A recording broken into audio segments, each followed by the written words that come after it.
রমজানের ইবাদত করলাম আমরা, এই ইবাদতগুলা যেন নষ্ট না হয়, এই জন্য আমরা রমজান পরবর্তী 9টি কাজ মনে রাখব। রমজান পরবর্তী 9টি করণীয় আমাদের 1 নাম্বার, যে ইবাদত আমরা করলাম এই ইবাদতগুলোও নষ্ট না করা। ইবাদতের মাধ্যমে কিছু আমল করার মাধ্যমে কিছু সওয়াব আমরা জমা করছি। এখন এই যে এই পরিমাণ সওয়াব জমা করলাম, এই সওয়াবগুলা এই আমলগুলা নষ্ট না করা। সূরা নাহলের 92 নম্বর আয়াতে আল্লাহ বলেন, ওয়ালা তাকুনু কাল্লাতী নাকাদাত গজলাহা মিন বাদি কুওয়াতিন আনকাসা। তোমরা ওই নারীর মতো হয়ো না যেই নারী শক্তভাবে সুতা দিয়ে রশি পাকানোর পর ওই রশিটা আবার টুকরা টুকরা করে ফেলে, তার মতো হয়ো না। এর মানে একজন নারী কষ্ট করে অনেকগুলা সুতা দিয়ে একটা রশি পাকাইলো, মজবুত করে পাকাইছে, পাকানোর পর এটা আবার টুকরা টুকরা করে ফেলছে, তো সুতা পাকাইলো কেন?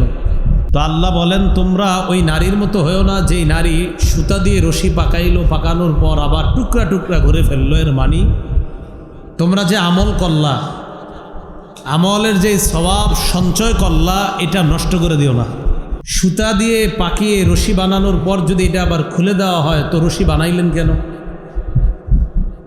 আমল করলাম রমজানে, এই আমলগুলা যদি নষ্টই করে দিই আমরা, তো আমলগুলা কেন করলাম? তো আল্লাহ বললেন ওই নারীর মতো তোমরা হও না।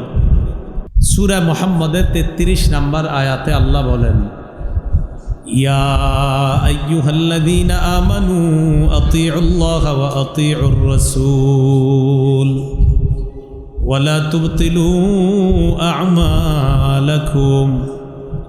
হে ঈমানদারগণ, তোমরা আল্লাহর আনুগত্য করো, রাসূল সাল্লাল্লাহু আলাইহি ওয়াসাল্লামের আনুগত্য করো, আর তোমরা তোমাদের আমলগুলাকে নষ্ট করে দিও না, বরবাদ করে দিও না। কি বুঝতে পারলাম? আমরা যে আমল করছি এই আমলগুলা নষ্ট করা যাবে না। এটা রমজান পরবর্তী আমাদের প্রথম কাজ। দ্বিতীয় কাজ, হেদায়েতের মোকাবেলায় পথভ্রষ্টতা গ্রহণ করা যাবে না। রমজানের রোজাগুলা আল্লাহ আমাদেরকে রাখার তৌফিক দান করছেন। রমজানের ইবাদতগুলা আমরা করতে পারলাম, ঈদ সুন্দরভাবে আমরা উদযাপন করলাম। এতে বোঝা যাচ্ছে আমাদের ঈমানের পরিচয় আছে, আমাদের হেদায়েতের পরিচয় আছে। এই হেদায়েতকে পথভ্রষ্টতার মোকাবেলায়, এই হেদায়েতের মোকাবেলায় পথভ্রষ্টতা গ্রহণ না করা। যেমন সূরা আরাফের 175-176 নম্বর আয়াতে আল্লাহ বলেন, ওয়াতলু আলাইহিম নাবাআল্লাযী আতাইনাহু আয়াতিনা ফানসালাখা মিনহা ফাআতবাআহু আশ-শাইতানু ফাকানা মিনাল গাওয়িন। নবী, আপনি তাদেরকে ওই ব্যক্তির ঘটনা শোনান যাকে আমি আমার আয়াতসমূহ দিয়েছিলাম, আমার নিদর্শন দিয়েছি যাকে, এই ব্যক্তির ঘটনা আপনি আপনার উম্মতকে শোনায়া দেন। ফানসালাখা মিনহা ফাআতবাহু আশ-শাইতান। আমি তাকে যে নিদর্শনগুলা দিয়েছি এগুলা থেকে সে বিচ্যুত হয়ে গিয়েছে, ফলে শয়তান তার পিছু নিয়েছে, তার অনুগামী হয়েছে। ফাকানা মিনাল গাওয়িন, সে পথভ্রষ্টদের অন্তর্ভুক্ত হয়ে গেল। এই সেটাকে তাফসীর ইবনে কাসীরের মধ্যে আসছে, বনি ইসরাইলের এক ব্যক্তি, বনি ইসরাইলের এক ব্যক্তি, তার নাম বালআম। কি নাম? বালআম। লাম্মা নজালা মূসা বিল জাব্বারিন, মূসা আলাইহিস সালাতু ওয়াস সালাম অহংকারীদের বিরুদ্ধে যখন লড়াই করার জন্য রওনা করলেন, আতাহু ইয়ানি বালআম বানু আম্মিহি ওয়া কওমু। বালআম নামে এক ব্যক্তি ছিল, এই ব্যক্তি আল্লাহকে যা বলতেন আল্লাহর সাথে সাথে কবুল করতেন। যাদের বিরুদ্ধে মূসা আলাইহিস সালাম লড়াই করার জন্য রওনা করেছেন, ওই বালআম নামক ব্যক্তির চাচাতো ভাইয়েরা অথবা তার সম্প্রদায়ের লোকেরা তার কাছে গেছে। কার কাছে? বালআম। যাওয়ার পর বালআমকে বলল, বালআম উদউল্লাহ আইয়ারুদ্দা আন্না মূসা ওয়া কওমা। বালআম, তুমি আল্লাহর কাছে দোয়া করো, আল্লাহ যেন আমাদের থেকে মূসা এবং তার সম্প্রদায়কে দূরে সরায় দেয়। নাউজুবিল্লাহ। ইয়াজহার আলাইনা ইউহলিকনা। মূসা যদি আমাদেরকে পরাজিত করে ফেলে তো আমাদেরকে ধ্বংস করে ছাড়বে, তাই মূসা যেন আমাদের পর্যন্ত পৌঁছতে না পারে। তুমি তো আল্লাহকে যা বলো আল্লাহ তা কবুল করে, তুমি মূসার ধ্বংসের জন্য আল্লাহর কাছে বদদোয়া করো। বালআম আল্লাহরে যা বলে তাই কবুল হয়। এই জন্য জনগণ মনে করছে মূসা নবীর বিরুদ্ধে আল্লাহরে বললে এটাও কবুল হবে। তো বালআম বলল, আমি পারবো না, কারণ আমার এই বদদোয়া কবুল হবে না। জনগণ চাপাচাপি করতে থাকলো, না তুমি বলতেই হবে। এক পর্যায়ে তিনি মূসা নবীর বিরুদ্ধে বদদোয়া করলেন, দোয়া তো কবুল হলোই না, উল্টা ওই ব্যক্তিকে আল্লাহ যে একটা স্পেশাল কারামত দান করেছিলেন যে তিনি দোয়া করলে কবুল হয়ে যেত, এই ক্ষমতাটা আল্লাহ তার থেকে উঠিয়ে নিয়েছেন।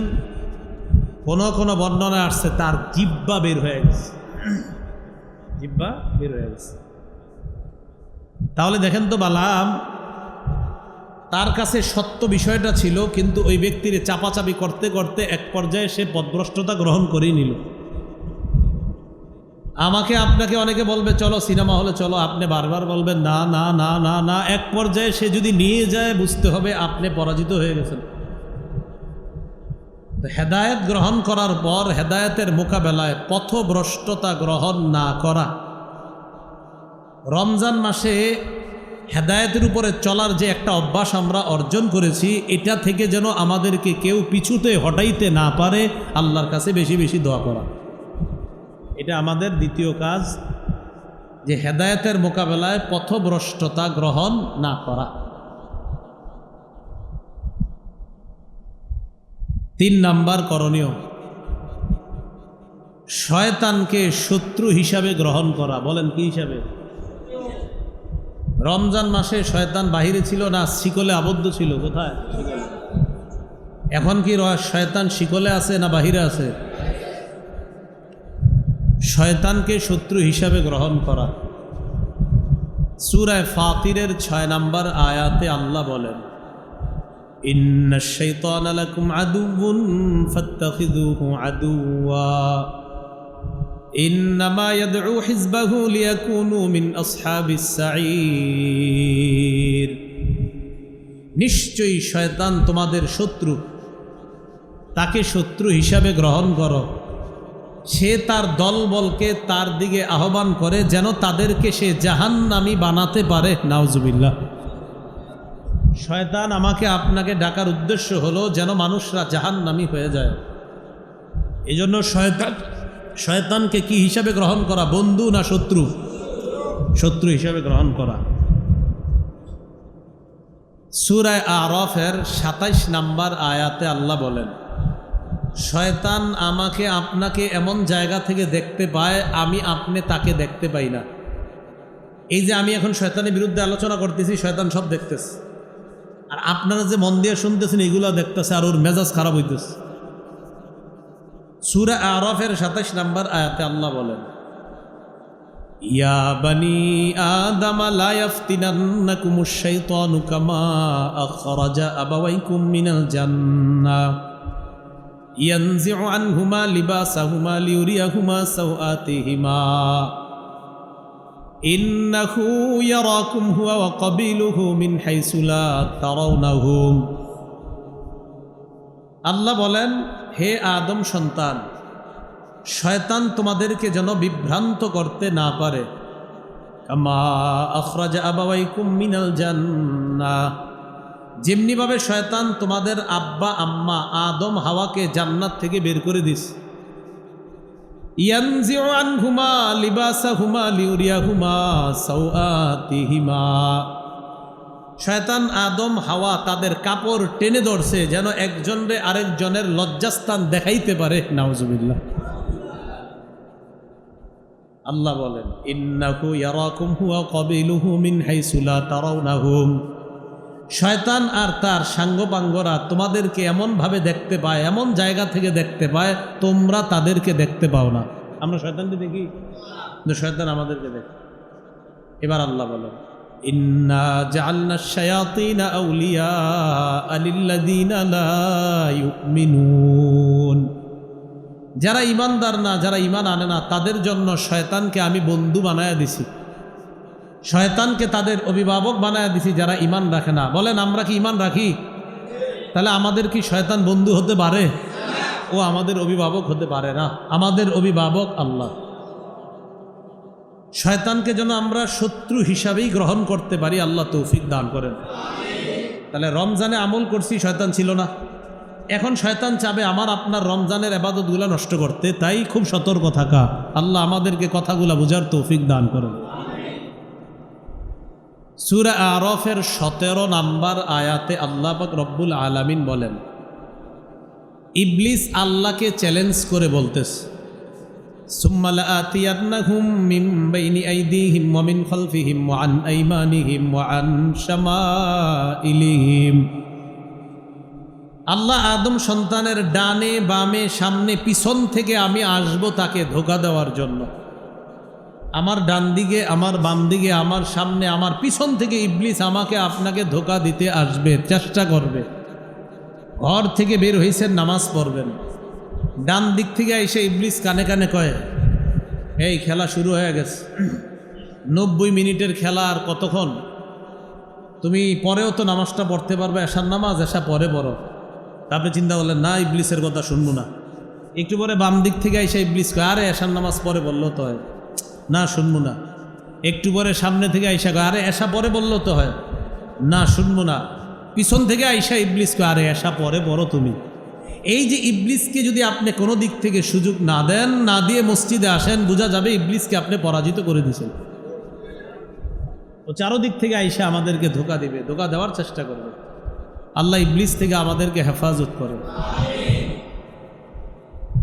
তাহলে কি বুঝতে পারলাম? শয়তান আমাদেরকে দেখে, আমরা শয়তানকে দেখি। আমাদের রক্ত চলাচল করে যে রগ দিয়ে, এই রগ দিয়ে শয়তান চলতে পারে।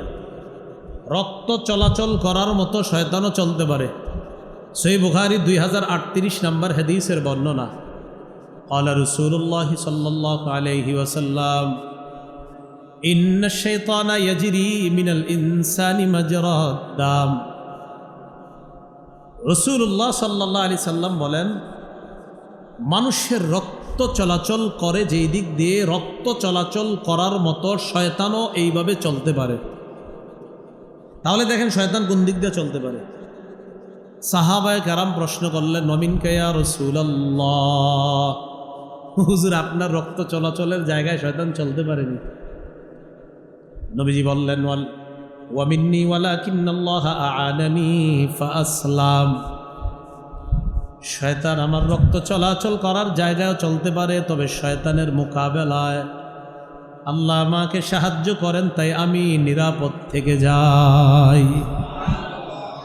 নবীজির রক্ত চলাচলের জায়গায়ও শয়তান চলার ক্ষমতা রাখে, আল্লাহ সাহায্য করে, তাই নবীজি নিরাপদ থেকে যায়। তাহলে কি বুঝতে পারলাম?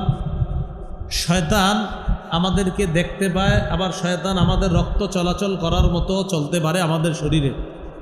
আল্লাহ এই ভয়ঙ্কর শত্রু থেকে আমাদেরকে হেফাজত করেন। তো বলেন, শয়তান আমাদের বন্ধু না শত্রু? এটা হলো আমাদের রমজান পরবর্তী তৃতীয় কাজ, শয়তান থেকে দূরে থাকা, সতর্ক থাকা, ও যেন আমাদের ইবাদতগুলো নষ্ট করতে না পারে। চতুর্থ কাজ, বলেন তো রমজান মাসে ফজরের নামাজে মুসল্লি গত 11 মাসে যেই পরিমাণ হয়েছে, রমজানে কি ওই পরিমাণ না আরো বেশি হয়েছে? তাহলে আপনারাও সাক্ষী দিতেছেন যে রমজানের আগে 11 মাসে যেই পরিমাণ মসজিদে মুসল্লি হয়, রমজানে এর চেয়ে অনেক বেশি হয় মুসল্লি। রমজানের এবাদতের এই অভ্যাসটা পরের 11 মাস ধরে রাখা। রমজানে যে আমরা নামাজ বেশি পড়ছি, এই নামাজ বেশি পড়া, অর্থাৎ তাহলে আমাদের চতুর্থ কাজ, রমজানে যেভাবে নামাজের প্রতি আমরা যত্নশীল ছিলাম, এইভাবে পরের 11 মাস নামাজের প্রতি যত্নবান হওয়া, এটা আমাদের চতুর্থ কাজ। সূরা বাকারার 238 নম্বর আয়াতে আল্লাহ বলেন, হাফিজু আলাস সালাওয়াতি ওয়াস সালাতিল উসতা ওয়া কুমু লিল্লাহি কানিতিন। তোমরা নামাজের প্রতি যত্নবান হও, ওয়াস সালাতিল উসতা, বিশেষ করে মধ্যম নামাজের প্রতি যত্নবান হও। মধ্যম নামাজ দ্বারা কি উদ্দেশ্য, এই ব্যাপারে মুফাসসিরিনে কেরামের মধ্যে মতভেদ আছে যে মধ্যম নামাজ কোনটা।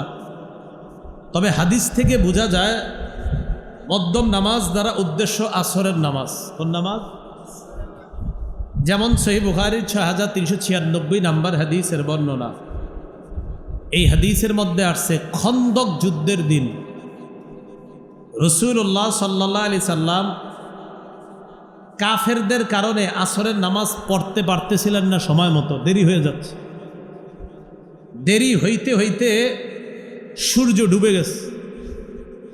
রাসূলুল্লাহ সাল্লাল্লাহু আলাইহি সাল্লাম বললেন, মালা আল্লাহু কুবুরাহুম ওয়া বুয়ুতাহুম নারা শাগালুনা আন সালাতিল উসতা হাত্তা গাবাতিশ শামস। আল্লাহ তাদের কবরগুলা আর তাদের ঘরগুলা আগুনে পরিপূর্ণ করুক, তারা আমাদেরকে মধ্যম নামাজ থেকে বিলম্ব করছে, মধ্যম নামাজ থেকে তারা আমাদেরকে দূরে রাখছে, মধ্যম নামাজ থেকে তারা আমাদেরকে অন্য কাজে ব্যস্ত করে রাখছে, এমনকি সূর্য ডুবে গেছে। তো সূর্য ডুবে কোন নামাজের পর? তার মানে মধ্যম নামাজ দ্বারা উদ্দেশ্য আছে। এই যে নবীজি বললেন তারা আমাদেরকে মধ্যম নামাজ থেকে দূরে রাখছে, এমনকি সূর্য ডুবে গেছে। তো মধ্যম নামাজের পরে যদি সূর্য ডুবে তাহলে কোন নামাজ হয়? আসরের নামাজ। ওই বেঈমানদের কারণে নবীজি সাল্লাল্লাহু আলাইহি সাল্লামের আসরের নামাজ বিলম্ব হয়েছে, তখন সূর্য ডুবার পর আসর পড়ছে। এই জন্য তো মাসালা হলো, কোনো ব্যক্তির যদি আসরের নামাজ বিলম্ব হয়, ওই দিনের আসরের নামাজটা সূর্য ডুবার পরেও তিনি আদায় করতে পারবেন। কথার কথা, আজকের আসরের নামাজ আপনি বাসে আছেন, নাইমা দেখেন সূর্য ডুবে গেছে, বাস মাগরিবের আজানের আগে তাড়াতাড়ি আসর পড়েন, এটা শুধু আজকের আসর। কারণ আপনি ব্যস্ততার কারণে আসরটা এখনও পড়তে পারেন নাই, কোনো মতে মসজিদে আসছেন বা বাড়িতে আসছেন, উজু করছেন, দেখেন সূর্য ডুবে গেছে। তো সূর্য ডুবে যাওয়া মানে তো আসরের সময় শেষ হয়ে যাওয়া সাধারণত নিয়ম। এখন সূর্য ডুবে যাওয়ার পরেও ওই দিনের আসরের নামাজটা আপনি মাগরিবের আজানের আগেই তাড়াতাড়ি সেরে ফেলেন, শেষ করেন। তো যাই হোক, এটা আমাদের মূল উদ্দেশ্য না। মূল উদ্দেশ্য হলো 5 ওয়াক্ত নামাজের প্রতি যত্নবান হওয়া। যেমনটি যত্নশীল ছিলাম রমজানে, এই যত্নটা যেন ধরে রাখতে পারি পরে সারা জীবন, এটা আমাদের চেষ্টা করা। আল্লাহ তৌফিক দান করেন। আসরের নামাজের ব্যাপারে হাদিসের মধ্যে আলাদা গুরুত্ব আসছে। সহিহ বুখারীর 552 নম্বর হাদিসের বর্ণনা, ক্বালা রাসূলুল্লাহি সাল্লাল্লাহু আলাইহি ওয়াসাল্লাম, আল্লাযী তাফুতুহু সালাতুল আস ফাকান্নামা উতিরা আহলুহু ওয়া মালু। নবীজি বলেন, কোনো ব্যক্তির যদি আসরের নামাজ ছুটে যায়, যেন তার পরিবার আর তার ধন সম্পদ ধ্বংস হয়ে গেছে। এর মানে কোনো ব্যক্তির সন্তান সম্পদ ধ্বংস হয়ে যাওয়া। আসরের নামাজ কেউ ছেড়ে দেওয়া মানে তার সন্তান সম্পদ সব ধ্বংস হয়ে যাওয়া। এর মানে সন্তান সম্পদ একদিকে রাখেন, আসরের নামাজ আরেক দিকে রাখেন। এই আসরের নামাজের দাম আল্লাহর কাছে ওই সম্পদ আর সব সন্তানের চেয়ে আরো বেশি। একবার চিন্তা করেন, কত আসরের নামাজ আমরা ছাড়ছি। আসরের নামাজের গুরুত্বটা বেশি কেন? আসরের নামাজে মুসলমানদের মধ্যে একদল জোহর বইরা খায়া এমন ঘুম দেয় আসরে উঠতে দেরি করে, আরেক দল বাজারে যায়, বাজারে গিয়ে আসরের নামাজে অলসতা করে, আরেক দল খেলতে যায় মাঠে, তো আসরের নামাজে অলসতা করে। তো এই জন্য আসরের নামাজে আমাদের মাঝে বিভিন্ন গ্রুপ পাওয়া যায়। তা আল্লাহ আমাদের সকলকে 5 ওয়াক্ত নামাজ যেন আমরা গুরুত্ব সহকারে আদায় করতে পারি, আল্লাহ তৌফিক দান করে। সহিহ বুখারীর 553 নম্বর হাদিসের বর্ণনা, ক্বালা রাসূলুল্লাহি সাল্লাল্লাহু আলাইহি ওয়াসাল্লাম, মান তারাকা সালাতাল আসরি ফাকাদ হাবিতা আমালু। নবীজি বলেন, কেউ যদি আসরের নামাজ ছেড়ে যায়, যেন তার আমল নষ্ট হয়ে গেল, তার জীবনের অন্যান্য আমলগুলা কেমন যেন বরবাদ হয়ে গেল, কেউ যদি আসর ছেড়ে দেয়। তো যাই হোক, আসরের নামাজ তো ছাড়বই না, ফজরের নামাজও ছাড়বো না। তো এই নামাজগুলা গুরুত্ব দেওয়ার পাশাপাশি আমরা 5 ওয়াক্ত নামাজ গুরুত্ব সহকারে সারা জিন্দিগি মরার আগ পর্যন্ত যেন এই অভ্যাস ধরে রাখতে পারি, আল্লাহ তৌফিক দান করে। নাসাই শরীফের বর্ণনা ক্বালা রাসূলুল্লাহ সাল্লাল্লাহু আলাইহি ওয়াসাল্লাম ইন্না আউওয়ালা মা ইউহাসাবু বিহিল আবদু ইয়াউমাল কিয়ামাতি সালাতুহু। কিয়ামতের ময়দানে আমল নামার মধ্যে সর্বপ্রথম নামাজের হিসাব হবে। আমল বান্দার হকের ক্ষেত্রে সর্বপ্রথম রক্তের হিসাব হবে, বান্দার হক। আর আমলের মধ্যে সর্বপ্রথম নামাজের হিসাব। বুঝে আসছে? বান্দার হকের ক্ষেত্রে কিয়ামতের মাঠে সর্বপ্রথম রক্তের হিসাব হবে, আপনি কারো রক্তপাত ঘটাইছেন কিনা এই হিসাব। আর আমলের মধ্যে সর্বপ্রথম নামাজের হিসাব হবে। আল্লাহ আমাদের সকলকে নামাজের প্রতি যত্নবান হওয়ার তৌফিক দান করেন। আলোচনা শুনে থাকলে আর বুঝে থাকলে বলেন তো, রমজান মাসে ফজরের নামাজে মুসল্লি কম হতো না অনেক বেশি হতো? আজকে যে ফজর পড়ছেন আপনারা, এই ফজরেও রমজানের মতো মুসল্লি। তো এই এলাকার মুসল্লিরাই তো ফজরে আসছে মসজিদে, তো কি আজকে আসলো না কেন?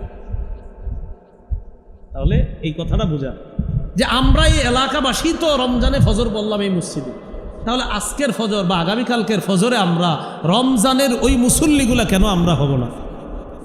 আমরা তো অন্য এলাকা থেকে আসি নাই। সাধারণত রমজানে ফজর আপনারা তো সাধারণত এই এলাকার মানুষরাই পড়ছেন নাকি? তাহলে রমজানের ছাড়া আমাদের এই এলাকার মানুষগুলা গেল কই? হয়তো কিছু মানুষ বেড়াইতে গেছে, বাকি বেশিরভাগই তো আস। আল্লাহ কথাগুলা বোঝার তৌফিক দান করেন। ভাই, নামাজ ছেড়ে দিয়েন না। এটা হলো 4 নাম্বার কাজ। রমজান পরবর্তী 5 নাম্বার কাজ। বলেন তো, রমজান মাসে আপনাদের এলাকার এমন অনেকে আছে না 1 খতম 2 খতম কোরআন পড়ছে আর পুরা বছর পড়ে না? রমজান মাসে কোরআন পড়ার এই অভ্যাসটা বাকি 11 মাস ধরে রাখা। রমজান পরবর্তী 5ম করণীয়, রমজানে যে কোরআন পড়ছেন আপনি, এই কোরআন পড়ার অভ্যাসটা বাকি আগের রমজান মানে পরবর্তী রমজানের আগ পর্যন্ত ধরে রাখা। কারণ রমজানে তো আবার পড়বেন, তো রমজান মাসের তেলাওয়াতের অভ্যাসটা সারা জীবন ধরে রাখা। কোরআন যদি ছেড়ে দেন, কিয়ামতের মাঠে নবী কোরআন যারা ছেড়ে দেয়, পরিত্যাগ করে, তাদের বিরুদ্ধে আল্লাহ রসুল অভিযোগ করবে কিয়ামতের মাঠে। সূরা ফুরকানের 30 নম্বর আয়াতে আল্লাহ বলেন, ওয়াকাল রাসূলু ইয়া রাব্বি ইন্না কওমি ইত্তাখাযু হাযাল কুরআনা মাহজুরা। রাসূলুল্লাহ সাল্লাল্লাহু আলাইহি সাল্লাম বলবে, আল্লাহ, আমার সম্প্রদায় কোরআন পরিত্যাগ করেছে। মাওলা, আমার সম্প্রদায় কোরআন পরিত্যাগ করেছে। ভাই, কোরআন পরিত্যাগ না করা, রমজানে আমাদের অনেক মা বোনরাও 2-3 খতম কোরআন পড়ছে, আর পুরা বছর কোরআনটা খুইলাও দেখে না। এজন্য নিয়ত করে ফেলেন যে আমি প্রতিদিন 1 পৃষ্ঠা 1 পাতা 2 পৃষ্ঠা করে হলো কোরআন দেখে দেখে পড়ার এই অভ্যাস আমি সারা জীবন ধরে রাখবো ইনশাআল্লাহ। এটা 5ম করণীয় আমাদের রমজানের পরে। ক্বালা রাসূলুল্লাহ সাল্লাল্লাহু আলাইহি ওয়াসাল্লাম, মান ক্বারাআ হারফাম মিন কিতাবিল্লাহ ফালাহু বিহি হাসানা ওয়াল হাসানাতু বিআশরি আমসালিহা লা আকুলু আলিফ লাম মিম হারফুন ওয়ালাকিন আলিফুন হারফুন ওয়া লামুন হারফুন ওয়া মিমুন হারফুন। আল্লাহ নবী বলেন, কোরআনের একটা অক্ষর যদি কেউ পড়ে, তার আমলনামায় 10টা নেকি লিপিবদ্ধ হয়ে যায়। নবী বলেন, আলিফ লাম মিম পুরাটা একটা অক্ষর, আমি নবী এমনটা বলি না। ওয়ালাকিন আলিফুন হারফুন, আলিফ একটা অক্ষর, ওয়ালামুন হারফুন, লাম একটা অক্ষর, ওয়া মিমুন হারফুন, মিম একটা অক্ষর। পড়েন আমার সাথে, আলিফ লাম মিম। এই যে বললাম আমরা, আমাদের প্রত্যেকের আমল নামায় আল্লাহ 30টা নেকি লিখে দিয়েছেন। পড়েন তো, আলহামদু। হামজা লাম হা মিম দাল 5টা অক্ষর, যারা যারা পড়ছি আমরা 50টা নেকি পেয়েছি। তো রমজানে কোরআন পড়ার অভ্যাস আমাদের হয় মুসলমানদের। এই অভ্যাসটা শুধু রমজানে থাকবে না, সব সময় এই অভ্যাসটা ধরে রাখা, এটা রমজান পরবর্তী 5ম করণীয়। রমজান পরবর্তী 6 নাম্বার করণীয় আমাদের আল্লাহর জিকির বেশি বেশি করা। বলেন, আল্লাহর। নবীজি রমজান মাসে আমাদেরকে 4টা ইবাদত বেশি করতে বলছিলেন। রমজানে আমাদেরকে বলছিলেন, নবীজি 4টা ইবাদত তোমরা বেশি বেশি করো। 1 নাম্বার লা ইলাহা ইল্লাল্লাহ, এটা বেশি বেশি পড়তে বলছে। 2 নাম্বার আস্তাগফিরুল্লাহ,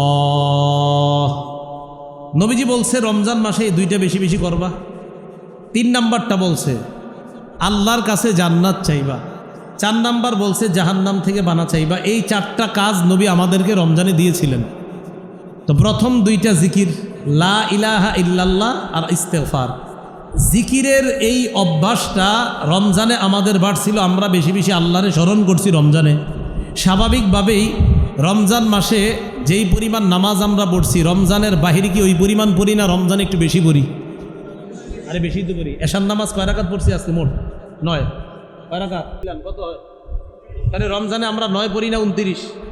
তাহলে 29 বার আমরা রমজান মাসে নামাজ পড়ি 29 রাকাত। তো সেই হিসাবে আল্লাহু আকবার কি রমজানে বেশি বলা হয় না রমজানের বাহিরে? রমজানে।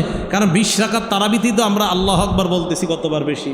সুবহানা রব্বিয়াল আজিম আলা কত বেশি পড়তেছি আমরা। বোঝা গেল জিকির রমজানে বেশি হয়। এই রমজানে যে জিকিরটা বেশি হয় এই অভ্যাসটা রমজানের পরেও ধরে রাখা। সূরা আহজাবের 41 নম্বর আয়াতে আল্লাহ বলেন, ইয়া আইয়ুহাল্লাযীনা আমানু যকুরুল্লাহা যিকরান কাসীরা। হে ঈমানদারগণ, তোমরা বেশি বেশি আল্লাহর জিকির করো। ওয়াসাব্বিহুহু বুকরাতাও ওয়া আসীলা। সকাল সন্ধ্যায় তোমরা আল্লাহর তাসবিহ পাঠ করো। সুবহানাল্লাহ সুবহানাল্লাহ এগুলা পড়া। তো এই জিকিরগুলা খুব বেশি বেশি করা, আল্লাহ আমল করার তৌফিক দান করেন। রাসূলুল্লাহ সাল্লাল্লাহু আলাইহি সাল্লাম মক্কার রাস্তায় ধরে মক্কার দিকে রওনা করলেন। ফামাররা আলা জাবালিন ইউকালু লাহু জুমদান। একটা পাহাড়ের পাশ দিয়ে নবী অতিক্রম করলেন। এই পাহাড়ের নাম জুমদান। বলেন কি নাম? ফাকালা রাসূলুল্লাহ সাল্লাল্লাহু আলাইহি ওয়াসাল্লাম হাদা জুমদান। আল্লাহ নবী বললেন এটা জুমদান নামক পাহাড়। এরপর আল্লাহ নবী বললেন সাবাকাল মুফাররিদুনা সাবাকাল মুফাররিদুন। মুফাররিদুনরা অগ্রগামী হয়ে গিয়েছে, মুফাররিদুনরা অগ্রগামী হয়ে গিয়েছে। সাহাবারা প্রশ্ন করলেন মাল মুফাররিদুন ইয়া রাসূলুল্লাহ। মুফাররিদুন আবার কারা আপনার কাছে জানতে চাই। বলেন মুফাররিদুন। সবাই বলেন মুফাররিদুন। সাহাবীগণ প্রশ্ন করলেন মুফাররিদুন কারা? আল্লাহ নবী জবাব দিলেন আয-যাকিরুনাল্লাহা কাসীরাও ওয়াজ-যাকিরাত। যারা বেশি বেশি আল্লাহর জিকির করে এই জিকিরকারী নারী পুরুষগণ কিয়ামতের ময়দানে আগে আগে জান্নাতের দিকে রওনা করবে। তাহলে আপনারা বলেন তো মুফাররিদুন কারা? যারা বেশি। হ্যাঁ আবার বলেন মুফাররিদুন কারা? যারা বেশি। মনে থাকবে নি? তাহলে কালকে চা দোকানের সামনে যখন চা খাবেন একজন আরেকজনকে শিখাবেন যে মুফাররিদুন কারে কয়। তো ওই ব্যক্তি বলবে আমি জানি না। তখন বলবেন যে বেশি বেশি আল্লাহর জিকির করে তারে মুফাররিদুন বলে। তিরমিজি শরীফের বর্ণনা 3596 নাম্বার হাদিস।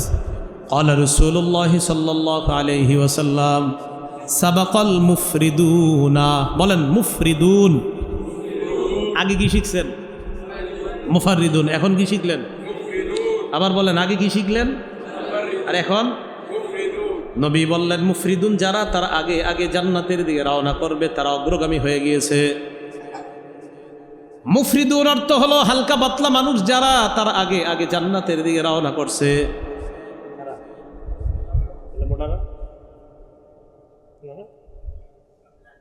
মোটারা হালকা পাতলা মানুষ আগে আগে কোথায় রওনা করছে? অগ্রগামী। সাহাবীগণ প্রশ্ন করলেন মাল মুফরিদুনা ইয়া রাসূলুল্লাহ। হালকা পাতলা মানুষ দ্বারা কি উদ্দেশ্য আপনার কাছে জানতে চাই। নবীজি জবাব দিলেন আল মুস্তাহতারুনা বিযিকরিল্লাহ ইয়াদউ যিকরু আনহুম আসকালাহুম। যারা জিকিরের মধ্যে ডুবে থেকে জিকির যাদেরকে পাপের বোঝা থেকে হালকা বানায় দেয় তারা হলো হালকা। তাহলে পাপের বোঝা থেকে যারা হালকা। ইয়াতুনা ইয়াউমাল কিয়ামাতি খিফাফা। এই মানুষগুলা পাপের বোঝা থেকে হালকা অবস্থায় কিয়ামতের ময়দানে আল্লাহর দরবারে উপস্থিত হবে। এখন আপনাদেরকে আমি প্রশ্ন করি মুফাররিদুন কারা? বলেন তো যারা। আর মুফরিদুন কারা? যারা বেশি জিকির করে। তাহলে মুফরিদুন মানে হালকা পাতলা। এই হালকা পাতলা মানে কি? যারা পাপের বোঝা থেকে হালকা হয় জিকিরের কারণে। আল্লাহ আমাদেরকে রমজানে যে বেশি আল্লাহরে স্মরণ করতাম, আল্লাহর আলোচনা করতাম, আল্লাহরে বেশি মনে করতাম, এই আল্লাহর জিকির, এই আল্লাহর স্মরণটা সারা জীবন ধরে রাখার তৌফিক দান করেন। রমজান পরবর্তী আমাদের 7 নাম্বার কাজ, কয়টা হলো? 6টা হলো না? রমজান পরবর্তী আমাদের 7 নাম্বার কাজ শাওয়াল মাসের 6টা রোজা রাখা। কোন মাসের? শাওয়াল মাসের রোজা কয়টা? 6টা। এই শাওয়াল মাসের 6টা রোজা রাখা। শাওয়াল মাসের 6টা রোজা মুসলিম শরীফের হাদিসের মধ্যে আসছে। 2646 নাম্বার হাদিসের বর্ণনা। قال رسول الله صلى الله عليه وسلم من صام رمضان إيمانا واحتسابا من صام رمضان ثم أتبعه 6 من شوال كان كصيام الدهر كله।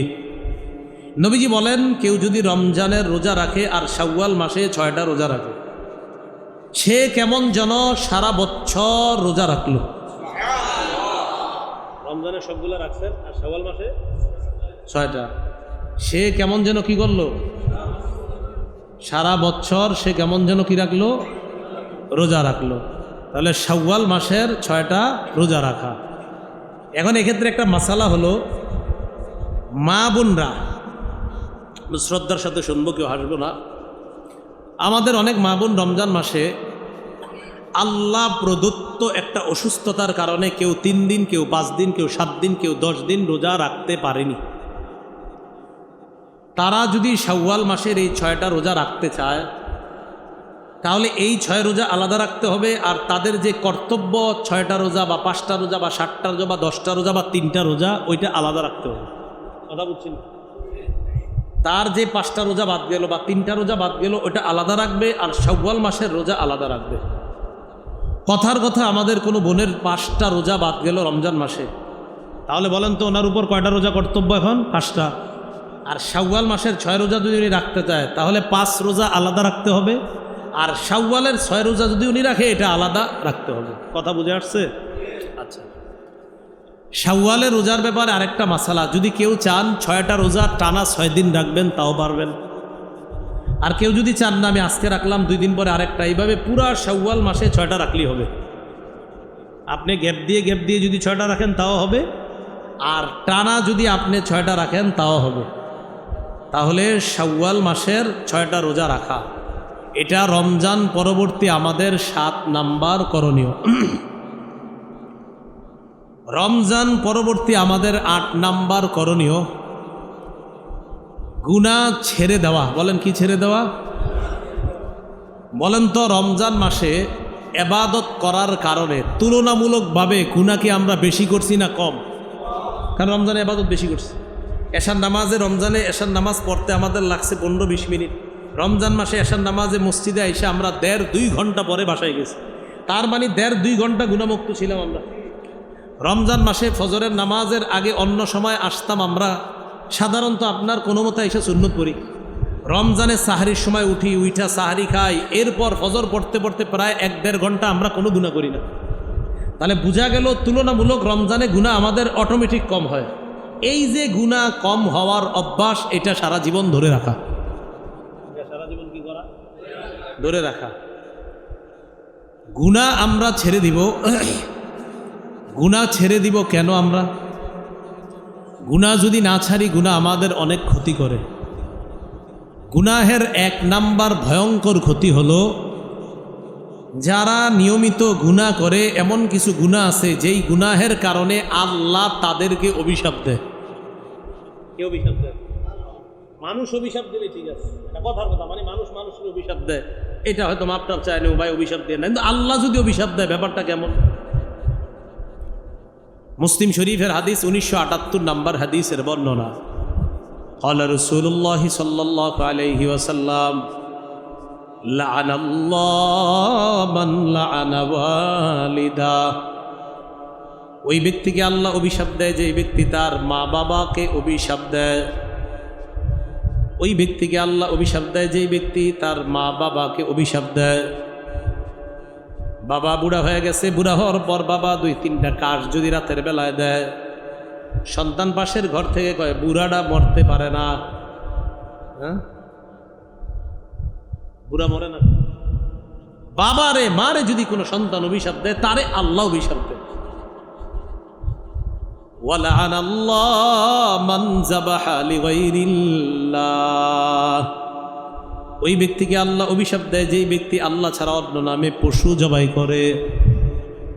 আল্লাহ ছাড়া অন্যের নামে যে পশু জবাই করে তাকেও আল্লাহ অভিশাপ দেয়।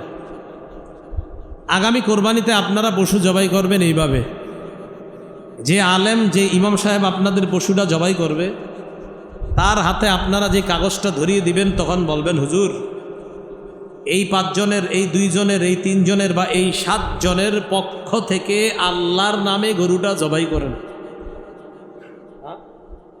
আমরা কি বলি? 7 নামে কোরবানি না, 7 নামের পক্ষ থেকে আল্লাহর নামে কোরবানি। বলেন আমার সাথে, 7 নামে না নামের পক্ষ থেকে? নামে কার? আল্লাহ। তাহলে আব্দুর রহমান আব্দুর রহিমের নামে কোরবানি না আব্দুর রহমান আব্দুর রহিমের পক্ষ থেকে কোরবানি? কার নামে কোরবানি? আল্লাহ নামে। হ্যাঁ, এই ভুলগুলো আমরা করবো না। যদিও আমাদের নিয়ত খারাপ থাকে না ওই কোরবানির সময়, জন্য কোরবানি অবশ্য আদায় হয়ে গেছে আমাদের, কিন্তু আমাদের এই বলার ভুলগুলো যেন না হয়। যে আব্দুর রহিম আব্দুর রহমানের পক্ষ থেকে এই পশু আল্লাহর নামে জবাই করলাম, তাহলে বলেন মুরগি হোক, গরু হোক ইত্যাদি আমরা যে জবাই করি, কার নামে জবাই করতে হবে? এই জন্য আপনারা মুরগি টুরগি যখন কিনেন, যিনি জবাই করে তাকে স্মরণ করায় দিবেন। আর সবচেয়ে ভালো হয় আপনি নিজের মুরগিটা নিজেই জবাই করে নেবেন, ওই দোকানে দাঁড়ায়, যে ভাই দাও আমি জবাই করি, আল্লাহু আকবার, বিসমিল্লাহি আল্লাহ। তো রাসূলুল্লাহ সাল্লাল্লাহু আলাইহি সাল্লাম বলেন, লা'নাল্লাহু মান যাবাহা লিগাইরিল্লাহ, যেই ব্যক্তি আল্লাহ ছাড়া অন্য নামে পশু জবাই করে তাকে আল্লাহ অভিশাপ দেয়। ওয়া লা'নাল্লাহু মান আওয়া মুহদিসা, যেই ব্যক্তি কোনো বেদাতিকে আশ্রয় দেয় তাকে আল্লাহ অভিশাপ দেয়। কারে আশ্রয় দেয়? বেদাতি। আপনারা এই মিম্বরে, এই চেয়ারে আইনা বসাই দিয়েছেন এমন একজনকে, যিনি আপনাদের সামনে বৈশা 1.5 ঘন্টা বেদাত সাপ্লাই দিবে। কথার কথা, এই যে আপনারা আশ্রয় দিলেন, সুযোগ করে দিলেন, এতে মনে করেন না যে আপনারা বেঁচে গেলেন। যারা যারা সুযোগ করে দিয়েছেন তাদেরকে আল্লাহ অভিশাপ দেয়, তুমি কেন কোনো বেদাতিকে কথা বলার সুযোগ দিলা? কি ঠিক? আরে ঠিকটা কি? আর টেনশন কেন আপনাদের? অনেক চেহারা টেনশন, আমি কি বলছি কে বেদাতি? আলেমদের দিকে জেনে নেবেন যে হুজুর কোন কাজগুলা বেদাতি, হুজুর কি বইলা গেল। অনেকে এটা বলার সাথে চিন্তা করতেছে মনে আমারে কয়, তা আপনি বেদাতগিরি করলে আপনারই কইতেছে। আজই বলেন না আপনি বেদাতি করেন না, তো আপনাকে বলছি না। মনে রাখবেন, কোনো বেদাতিকে যদি আশ্রয় দেন তাহলে বেদাত যে করে তাকেও আল্লাহ অভিশাপ দেয়। যদিও মুসলিম শরীফে আসছে এতটুকু, যে বেদাতিকে যে আশ্রয় দেয় তাকে আল্লাহ অভিশাপ দেয়। আর বুখারীর 3172 নম্বর হাদিসে আসছে, লা'নাল্লাহু মান আহদাসা ফিহা হাদাসা আও আওয়া মুহদিসা, যে ব্যক্তি নিজে বেদাতি কর্মকাণ্ড করে অথবা কোনো বেদাতিকে আশ্রয় দেয় তাকে আল্লাহ অভিশাপ দেয়। বেদাত কি জিনিস? আমার সাথে বলেন, বলেন মুহাম্মদ সাল্লাল্লাহু আলাইহি ওয়াসাল্লামের, বলেন রেখে যাওয়া পরিপূর্ণ শরীয়তের মধ্যে ইবাদতের নামে সওয়াবের আশায় নতুন কিছু আবিষ্কার করা বেদাত। কি মুহাম্মদ সাল্লাল্লাহু আলাইহি সাল্লাম যে শরীয়ত রেখে গেছে, এটা কি পরিপূর্ণ না অসম্পূর্ণ? এই পরিপূর্ণ শরীয়তের মধ্যে ইবাদতের নামে সওয়াবের আশায় নতুন কোনো আমল চালু করার নাম বেদাত। ইমাম মালিক রহমতুল্লাহি আলাইহি বলেন,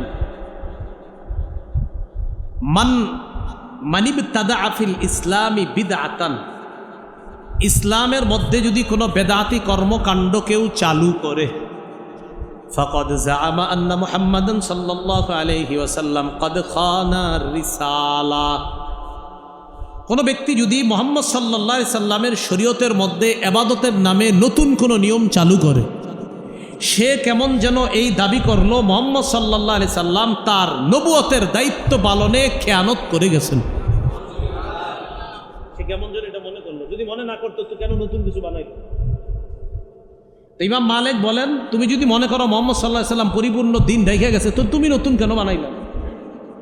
আর যদি তুমি নতুন বানাও, তার মানে বোঝা গেছে তুমি বলতে চাও যে না, নবী এখনো পরিপূর্ণ রাখতে পারে নাই, তা আমি একটা বানাইছি। কথা বুঝে আসছে সবার? রাসূলুল্লাহ সাল্লাল্লাহু আলাইহি সাল্লাম বলে দিয়েছেন এই কথা। বুখারী শরীফের বর্ণনা, আল্লাহ রাসূল বলেন, আনা ফারাতুকুম আলাল হাউজ, কিয়ামতের ময়দানে আমি হাউজে কাউসারের পাড়ে দাঁড়িয়ে থাকবো তোমাদেরকে পানি পান করানোর জন্য। সাহাবীগণ প্রশ্ন করলেন, ইয়া রাসূলুল্লাহ, কোটি কোটি মানুষের মাঝে আপনি আমাদেরকে চিনতে পারবেন কিনা? আল্লাহর নবী জবাব দিলেন, গুররাম মুহাজ্জালিনা মিন আসারিল উদু, যেমনি ভাবে অসংখ্য অগণিত কালো পশুর মধ্যে, প্রাণীর মধ্যে, ওটের মধ্যে একটা সাদা ওট, বলেন তো, অসংখ্য অগণিত কালো প্রাণীর মধ্যে একটা সাদা প্রাণী, অথবা অসংখ্য অগণিত সাদা প্রাণীর মধ্যে একটা কালো প্রাণী চিহ্নিত করা কি সহজ হবে না কষ্ট? সহজ। আল্লাহ নবী বলেন, হাজার হাজার প্রাণীর মধ্যে আলাদা বৈশিষ্ট্য প্রাণীটা চিনতে যেমন কষ্ট হবে না, গুররাম মুহাজ্জালিনা মিন আসারিল ওযু, কিয়ামতের ময়দানে আমার উম্মতের যারা ওযু করেছে তাদের ওযুর অঙ্গগুলা এমনভাবে আলোকিত হবে, উজ্জ্বল হবে, তাদের ওযুর অঙ্গগুলা দেখলেই চিনতে পারবো তারাই হলো আমার উম্মত। তো নবীজি বলেন, আমি হাউজে কাউসারের পাড়ে দাঁড়িয়ে থাকবো, তাদেরকে পানি পান করাবো।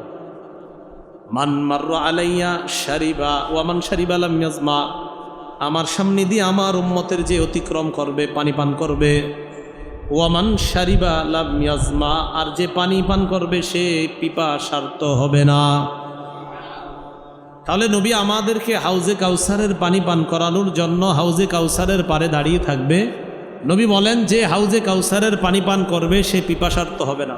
এই নিয়মটা মাথায় রাখেন। এবার দেখেন, সুম্মা লা ইয়ারিদান্না আলাইয়া আকওয়াম আরিফুহুম ওয়া ইয়ারিফুনানি, এরপর আমার সামনে একটা দল আসবে যাদেরকে আমি চিনব, তারাও আমাকে চিনবে।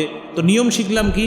নবী বলেন, আমার উম্মতের যারাই আমার সামনে দিয়ে অতিক্রম করবে তারাই হাউজে কাউসারের পানি পান করবে।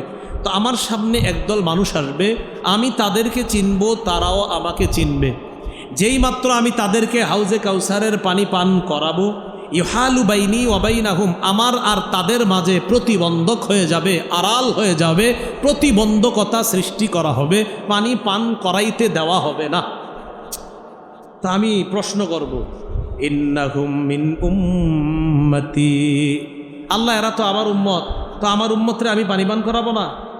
আল্লাহর পক্ষ থেকে জবাব দেওয়া হবে, ইন্নাকা লা তাদরি মা আহদাসু বাদাক, নবী আপনি জানেন না, আপনি দুনিয়া থেকে আসার পর তারা আপনার রেখে যাওয়া শরীয়তের মধ্যে নতুন নতুন কত ইবাদত যে চালু করেছে এটা আপনার জানা নাই।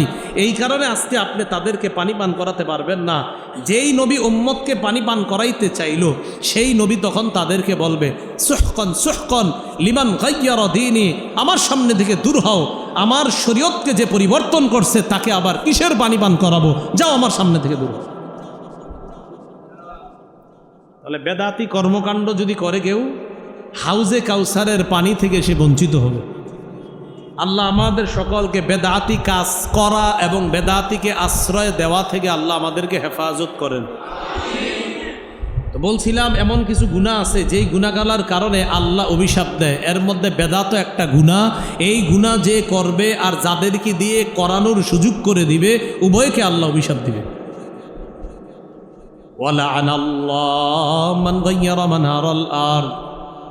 যেই ব্যক্তি অন্যের জমিনের সীমানা পরিবর্তন করে দিবে তাকে আল্লাহ অভিশাপ দেয়। অন্যের সীমানা পরিবর্তন বুঝেননি? এটার দ্বারা উদ্দেশ্য এরকমও, মাশাল্লাহ অনেকে ফজরের নামাজ পড়া কোদাল নিয়ে জমিনে যায়, আরেকজনের জমিন কাটতে কাটতে কাটতে কাটতে আইল ভাঙতে ভাঙতে নিজের জমিন বাড়ায়। আসেনি? ক্বালা রাসূলুল্লাহ সাল্লাল্লাহু আলাইহি ওয়াসাল্লাম, মান ইকতাতা শিবরাম মিনাল আরদি যুলমা তাওয়াক্কাহুল্লাহু ইয়্যাহা ইয়াউমাল কিয়ামাতি মিন সাবঈ আরদিনা। নবীজি বলেন, কেউ যদি অন্য কারো এক বিঘত সম্পত্তি, কয় বিঘত? আরে 1 শতক না 1 বিঘত? আপনাদের দেশে কি গন্ডা কয় না নাকি শতক? শতক, যাই হোক। তো এক বিঘত পরিমাণ সম্পদ যদি কেউ কারো থেকে জোর দখল করে নেয়, কিয়ামতের মাঠে আল্লাহ তার গলায় 7 তবক জমিন ঝুলাইয়া দিবে। আমরা কি 1 বিঘত মারি না অনেক বেশি? অনেক বেশি। এর সাবধান। রাসূলুল্লাহ সাল্লাল্লাহু আলাইহি সাল্লাম বলেন, কেউ যদি আরেকজনের জমিনের নিশানা পরিবর্তন করে তাকে আল্লাহ অভিশাপ দেয়। বেচারা সহজ সরল। আমি চালাক মানুষ, আমি একজনকে মাপার জন্য আনছি জমিন মাপতে, জমিন যে মাপে ওর কাছে তো সব খেলা, কথার কথা। তোর আমি বুঝাই শুনে বললাম এরকম এরকম বিষয়টা, ওর কিন্তু একটু মারতে হইব। তো এই বেচারা সহজ সরল বাস বুঝ টুস দিয়ে আরে বুঝাই দিছে যে তোমার একটুক আমার একটুক, আসলে এরও অনেক জমিন আমার অংশে আছে। এই ব্যক্তি যারা এই জাতীয় অপরাধ করে তাদের উপর আল্লাহর অভিশাপ। আচ্ছা, এই জাতীয় অপরাধ আমাদের সমাজে আছে কিনা? আল্লাহর অভিশপ্ত হওয়ার এই গুনাহ থেকে আল্লাহ আমাদেরকে হেফাজত করেন। তাহলে রমজানে গুনাহ কম করতাম, এই কম করার অভ্যাস সারা জীবন ধরে রাখা, এটা রমজান পরবর্তী 8 নাম্বার কাজ। সহিহ বুখারীর বর্ণনা 6783 নাম্বার হাদিসের বর্ণনা। قال رسول الله صلى الله عليه وسلم لعن الله السارق يسرق البيضة। রাসূলুল্লাহ সাল্লাল্লাহু আলাইহি সাল্লাম বলেন, ওই ব্যক্তিকে আল্লাহ অভিশাপ দেয় যে ব্যক্তি একটা ডিম চুরি করে। কি চুরি করে? ডিম চুরিকারীর উপর যদি আল্লাহর অভিশাপ হয় যে জুতা চুরি করে। আরে ডিমের দাম বেশি না জুতার দাম বেশি? জুতার দাম বেশি। তাহলে ডিম চোরের উপর যদি অভিশাপ হয় তো মসজিদের জুতা চুরি করলে আরো ভয়ঙ্কর অবস্থা। ওয়াসারিকু ইয়াসরিকুল হাবলা, কোনো ব্যক্তি যদি কারো একটা রশি চুরি করে তার উপর আল্লাহর অভিশাপ। রশি, সামান্য একটা রশি। তাহলে চুরি করা এটা আল্লাহর অভিশপ্ত হওয়ার কাজ। এই অপরাধগুলো আমরা করার চিন্তাও করব না, আল্লাহ হেফাজত করেন। আবু দাউদ শরীফের 3674 নাম্বার হাদিসের বর্ণনা। قال رسول الله صلى الله عليه وسلم لعن الله الخمر وشاربها وساقيها। নবীজি সাল্লাল্লাহু আলাইহি ওয়াসাল্লাম বলেন, মদের উপর আল্লাহর অভিশাপ। মদ যে পান করে তার উপর আল্লাহর অভিশাপ। ওয়াসাকিয়াহা, মদ যে ঢেলে দেয় পরিবেশন করে তার উপর আল্লাহর অভিশাপ। হুজুর, আমি এমন জায়গায় চাকরি করি যেই জায়গায় আমি মদ খাইও না, ছুঁয়েও দেখি না, শুধু আমি মদ ঢেলে দেই। নবীজি কয়, মদ যে ঢেলে দিবে পরিবেশন করবে তার উপর আল্লাহর অভিশাপ। ওয়াবাইআহা, মদ যে বিক্রি করবে তার উপর আল্লাহর অভিশাপ। হুজুর, আমি দোকানে চাকরি করি, আমি মদ খাই না, মদ বিক্রি করি, মদ বিক্রেতার উপর আল্লাহর অভিশাপ। ওয়া মুবতাআহা, মদ যে কিনে তার উপর আল্লাহর অভিশাপ। ওয়া আসিরাহা, মদ যে উৎপাদন করে তার উপর আল্লাহর অভিশাপ।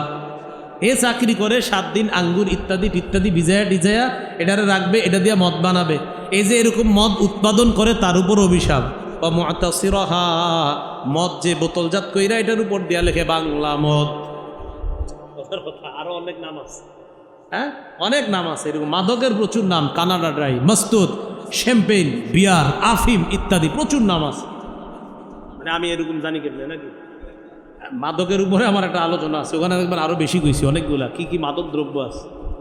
তো এই যে মাদক দ্রব্য ইত্যাদি এইগুলা রাসূলুল্লাহ সাল্লাল্লাহু আলাইহি সাল্লাম বলেন, উৎপাদনকারী এবং বোতলজাত যে করবে ইত্যাদি এইগুলা, মানে মদ উৎপাদনকারী, মদ পরিশোধনকারী যারা, উভয়ের উপর আল্লাহর অভিশাপ। ওয়া হামিলাহা, মদ বিক্রিও করে না, মদ কিনেও না, মদ খায়ও না, শুধু বস বলছে অমুক জায়গা থেকে মদটা নিয়ে আসো। এই যে মদ বহন করলেন, মদ বহনকারীর উপর আল্লাহর অভিশাপ। ওয়াল মাহমুলাতা ইলাইহি, বহন করে যার কাছে নিয়ে যাওয়া হয় তার উপর আল্লাহর অভিশাপ। তাহলে এই গুনাহগুলা এমন গুনাহ যে গুনাহের কারণে আল্লাহর অভিশাপ আসে। মদ শুধু দ্বারা মদ উদ্দেশ্য না, মাদক দ্রব্য, নেশা জাতীয় যত দ্রব্য আছে বাংলাদেশে, গাঁজা, ইয়াবা, ফেন্সিডিল, হিরোইন ইত্যাদি এগুলো পরিচিত। এই জাতীয় মাদক দ্রব্যের গুনাহ, এই মাদক দ্রব্যের কাছে যাওয়া থেকে আল্লাহ আমাদেরকে হেফাজত করেন। তাহলে রমজান পরবর্তী 8 নাম্বার কাজ মনে আছে, গুনাহ না করার যে অভ্যাস ছিল রমজানে, এই অভ্যাসটা ধরে রাখা। 9 নাম্বার, তওবা করা। বলেন কি করা? বলেন কি করা? তওবা করা। সূরা তাহরিমের 8 নাম্বার আয়াতে আল্লাহ বলেন, ইয়া আইয়ুহাল্লাযীনা আমানু তুবু ইলাল্লাহি তাওবাতান নাসুহা আসা রাব্বুকুম আইয়ুকাফিরা আনকুম সাইয়্যাতিকুম ওয়া ইউদখিলাকুম জান্নাত। হে ঈমানদারগণ, তোমরা আল্লাহর কাছে একনিষ্ঠ তওবা করো, আশা করা যায় তোমাদের রব তোমাদের জীবনের সব পাপগুলা মুছে দিবেন আর তোমাদেরকে জান্নাতে প্রবেশ করাবেন, এটা আশা করা যায়। কোথায় প্রবেশ করাবেন? জান্নাতে প্রবেশ করাবেন। আবু ইবনে মাজাহ কিতাবের নাম 4250 নম্বর হাদিসের বর্ণনা। ক্বালা রাসূলুল্লাহ সাল্লাল্লাহু আলাইহি ওয়াসাল্লাম আত-তাইবু মিনাজ যামবি কামান লা যামবা লা। গুনাহ থেকে তওবাকারী ব্যক্তি এমন যেন তার কোনো গুনাহ নাই। বলেন আমার সাথে, গুনাহ থেকে তওবাকারী ব্যক্তি এমন হয়ে যায় যেন তার গুনাহ নাই। তাহলে গুনাহ থেকে তওবাকারী ব্যক্তি এমন হয়ে যায় যেন তার গুনাহ নাই। ইবনে মাজার 4251 নম্বর হাদিসের বর্ণনা। قال رسول الله صلى الله عليه وسلم كل بني آدم خطاء وخير الخطائين التوابون। রাসূলুল্লাহ সাল্লাল্লাহু আলাইহি সাল্লাম বলেন, আদম সন্তান সবাই গুনাহ করে, গুনাহগারদের মধ্যে তারাই উত্তম যারা তওবা করে। এই বলেন, গুনাহগারদের মধ্যে উত্তম কারা? যারা কি করে? বলেন, গুনাহগারদের মধ্যে উত্তম কারা? যারা গুনাহগারদের মধ্যে উত্তম কারা? যারা আমাদের কম বেশি গুনাহ হয় কি না? তাহলে আমাদের মাঝে উত্তম কারা হবে? যারা তওবা করে। ইবনে মাজার 4253 নম্বর হাদিসের বর্ণনা। قال رسول الله صلى الله عليه وسلم إن الله لا يقبل توبة العبد ما لم يغرر। আপনার আত্মা রূহ এই জায়গায় আসার আগ পর্যন্ত, মানে বের হবে মুমূর্ষু অবস্থায়, এখন এটা বের হওয়া মাত্রই আপনি মারা যাবেন, এটাকে হালাতে গরগরা বলা হয়।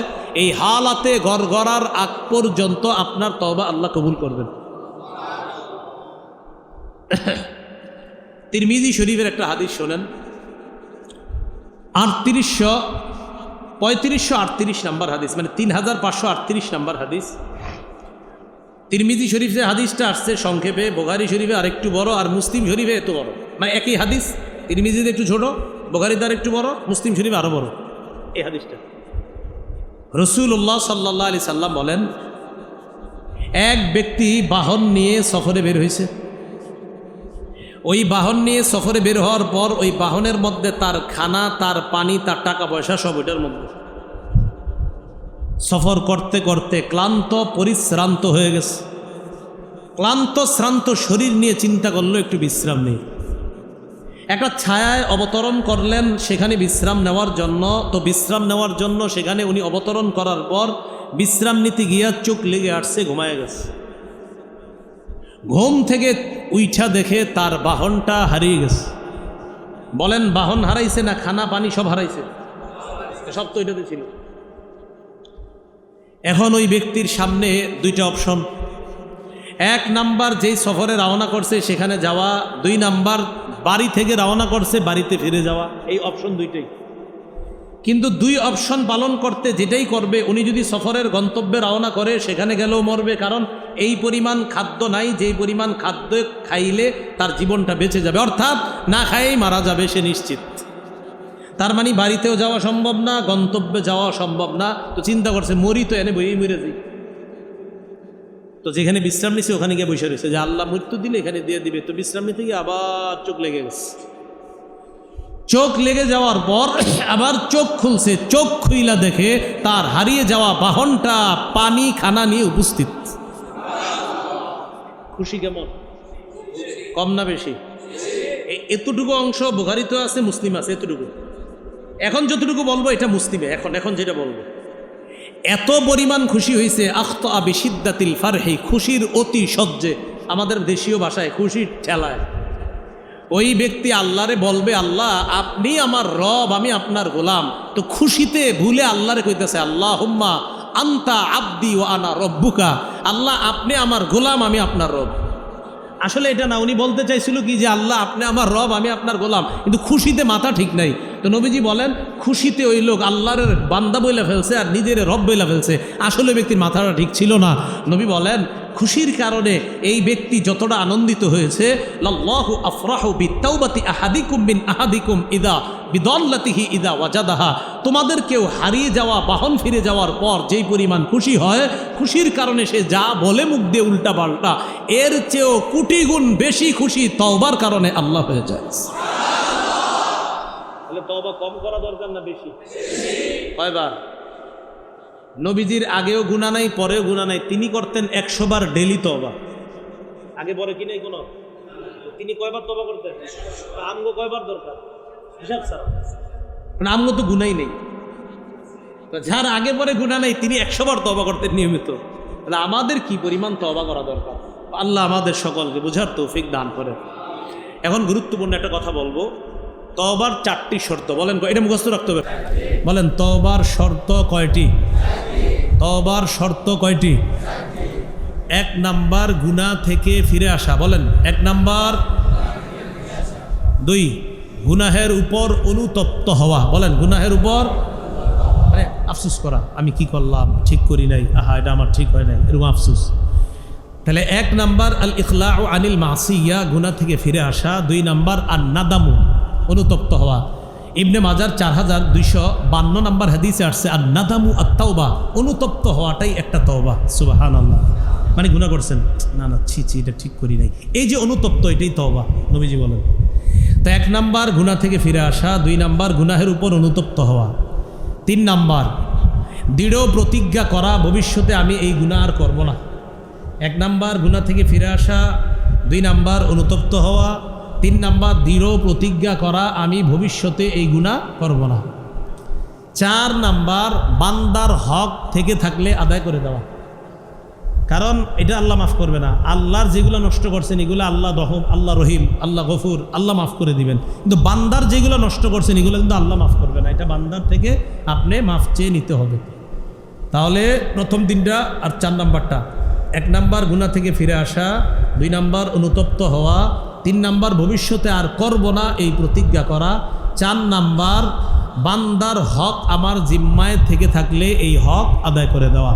আল্লাহ আমাদের সকলকে রমজান পরবর্তী যেই 9টি কথা বলা হলো এই কথাগুলো গুরুত্ব সহকারে যেন আমল করতে পারি, আল্লাহ তৌফিক দান করেন। পারবেননি কইতে 9টা? 1 নাম্বার, হ্যাঁ 1 নাম্বার কি? আমলগুলা নষ্ট না করা। 2 নাম্বার হেদায়েতের মোকাবেলায় পথভ্রষ্টতা গ্রহণ না করা। 3 নাম্বার শয়তানকে শত্রু হিসাবে গ্রহণ করা, ওর থেকে সতর্ক থাকা। 4 নাম্বার রমজানে নামাজের যে অভ্যাস ছিল এই অভ্যাসটা সারা জীবন ধরে রাখা। 5 নাম্বার কোরআনকে পরিত্যাগ না করা, কোরআনের এই পড়ার অভ্যাস সারা জীবন ধরে রাখা। 6 নাম্বার আল্লাহর জিকির বেশি বেশি করা। 7 নাম্বার শাওয়াল মাসের 6টা রোজা রাখা। এটা কিছু মাসালা বলা হয়েছে, মনে আছে না? হ্যাঁ। 8 নাম্বার গুনাহ না করার যে অভ্যাসটা রমজানে ছিল এই অভ্যাসটা ধরে রাখা। 9 নাম্বার বেশি বেশি তওবা করা। আল্লাহ আমাদের সকলকে যে কথাগুলো বললাম শুনলাম এর উপর যেন আমরা আমল করতে পারি, আল্লাহ তৌফিক দান করেন। গুনাহমুক্তভাবে দুনিয়া থেকে যে জান্নাতে সবাই একসাথে যেন আবার দেখা করতে পারি, আল্লাহ তৌফিক দান করেন। আমিন ওয়া আখিরু দাওয়ানা আলহামদুলিল্লাহি রাব্বিল আলামিন।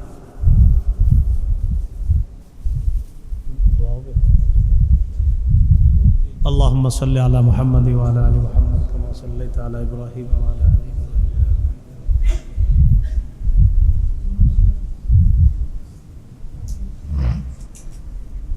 الحمد لله رب العالمين والعاقبة للمتقين والصلاة والسلام على سيد الأنبياء والمرسلين وعلى آله وأصحابه أجمعين. ربنا ظلمنا أنفسنا وإن لم تغفر لنا وترحمنا لنكونن من الخاسرين. رب ارحمهما كما ربياني صغيرا رب ارحمهما كما ربياني صغيرا.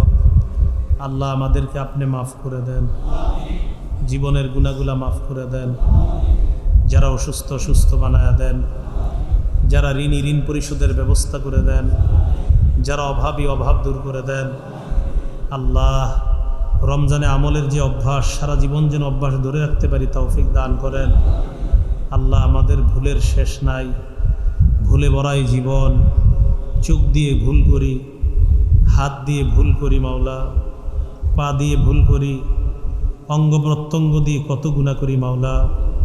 আল্লাহ কিয়ামতের ময়দানে এই অঙ্গ প্রত্যঙ্গগুলো যেন আমাদের বিরুদ্ধে সাক্ষী না দেয়। আল্লাহ মেহেরবানি করে আজকে রহমতের ছায়ায় আবদ্ধ করে এই মসজিদে আমাদেরকে যেইভাবে আপনি এনেছেন মাওলা, এইভাবে মায়া করে আমাদের গুনাহগুলো মাফ করে দেন। আল্লাহ আমাদের দোয়া আপনি কবুল করেন। আল্লাহ আপনার কাছে দিলের তামান্না আজকে যাদের সাথে এই মসজিদে বসলাম, যারা আমার সামনে বসছে মাওলা, আল্লাহ তাদের সাথে আবার জান্নাতে দেখা করায় দিয়েন। এই আরজিটা আপনি কবুল করে নেন।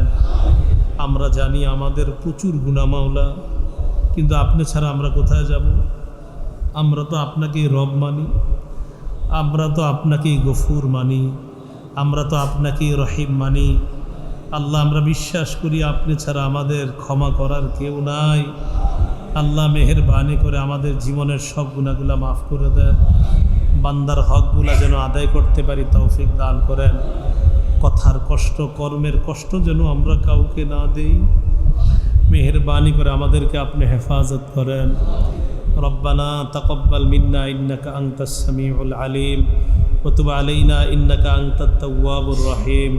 আল্লাহ, মসজিদটার কাজ হচ্ছে মাওলা, আল্লাহ মেহেরবানি করে আল্লাহ খুব দ্রুত যেন মসজিদের এই কাজ খুব দ্রুত যেন এলাকাবাসী সমাপ্ত করতে পারে সেই ব্যবস্থা আপনি করে দেন। আল্লাহ, আপনার কাছে ফরিয়াদ, আমাদের মধ্যে যাদের মা বাবা, উস্তাদ, আত্মীয় স্বজন, মুরব্বিয়ানে কেরাম, আমাদের বন্ধু, খেলার সাথী যারা কবরে আছে মাওলা, তাদের কবরগুলা জান্নাতের বাগান বানায়া দেন। আল্লাহ, এখন আবার গন্তব্যে রওনা করব। আমার মতো আজকে যারা বিভিন্ন জায়গায় কোরআন সুন্নাহের আলোচনা করছেন মাওলা, সবাই যেন নিরাপদে গন্তব্যে পৌঁছতে পারি তৌফিক দান করেন। আল্লাহুম্মা সাল্লি ওয়া সাল্লিম ওয়া বারিক আলা মুহাম্মদ। সুবহান রাব্বিকা রাব্বিল ইজ্জাতি আম্মা ইয়াসিফুন ওয়া সালামুন আলাল মুরসালিন। আলহামদুলিল্লাহি রাব্বিল আলামিন।